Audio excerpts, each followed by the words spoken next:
going on, guys? Sam Adams here, and welcome back to another episode of On the Topic of. I hope this video finds you well, and I hope that you are ready for E3 2018, because coverage here on my channel, as well as many other outlets around the internet, does begin tomorrow with the conferences beginning to rev up, and it's going to be a fantastic week of gaming content. But today, I wanted to talk about what is going on with E3. Why is it still a thing in 2018, and why does the show still exist at all in a world that has the tool of the internet at its disposal? For those that don't know the history of E3, there is a fantastic documentary-style kind of video that G4 put out way back in the day, but essentially the way that it began is that there was a gaming subset of the Consumer Electronics Show, and eventually, as time went on and more people got interested in gaming, it became such a huge part of the Consumer Electronics Show that people began to wonder if they should make a show completely and totally devoted to the gaming electronics themselves, which is where we find the Electronic Entertainment Expo. In its early stages, and in some ways today, E3 is very much like the Consumer Electronics Show, which has the purpose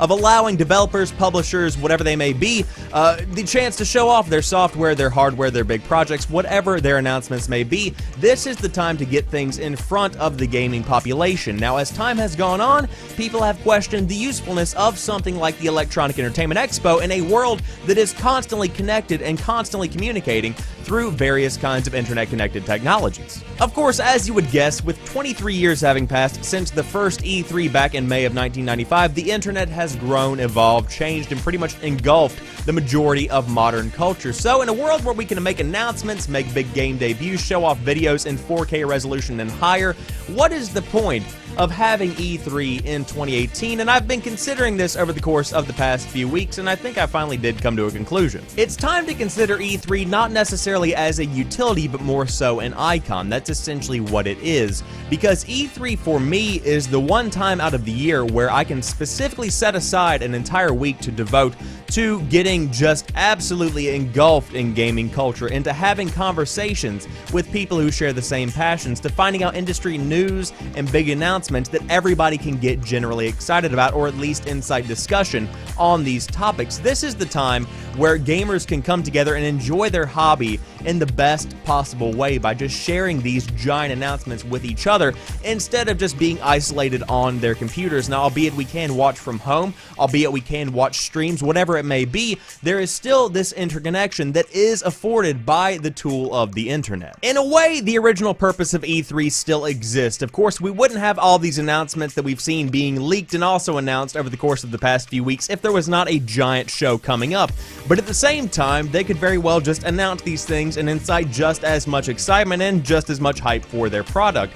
However, it's that interconnection, that emotional impact that the show has, the excitement that it brings, that keeps people coming back and paying attention year after year, and that's why I think that E3 has changed and the meaning behind the show has changed, but it is still, if not more significant than it has ever been in the past. And that is why, my dear friends, we have seen E3 open their doors yet again to the general public, because over the years it has been somewhat of a tradition that game developers, publishers, and gaming industry insiders are the only ones allowed in the show. But a couple of years back, they flipped that switch, made it open to the public yet again, because they realize it has become a pillar of the gaming industry, not necessarily an instrumental tool as it once was. It is now somewhat of an icon. It's something that is incredible. It's something that has changed the course of gaming, and it has now become something that people look to for hope, fun, enjoyment, all of that good stuff. And so that is why we also have it open to the public yet again. And with that, we wrap up today's episode of On the Topic Of. If you enjoyed it, drop me a like down below, and in the comment section, let me know what you think about E3.